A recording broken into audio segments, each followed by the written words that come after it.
আমি রামচন্দ্র ছিলাম।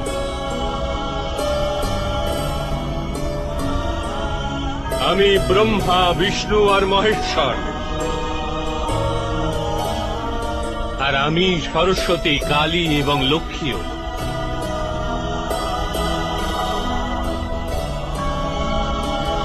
আমি না পুরুষ, না স্ত্রী, আর না নপুংসক। আমি না শরীর, না শরীরের অংশ। আমি জ্ঞান, আমি সৃষ্টি, চৈতন্য, আর পরম ব্রহ্ম আমি।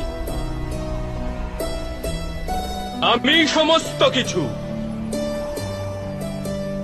আর আমি কিছুই নই।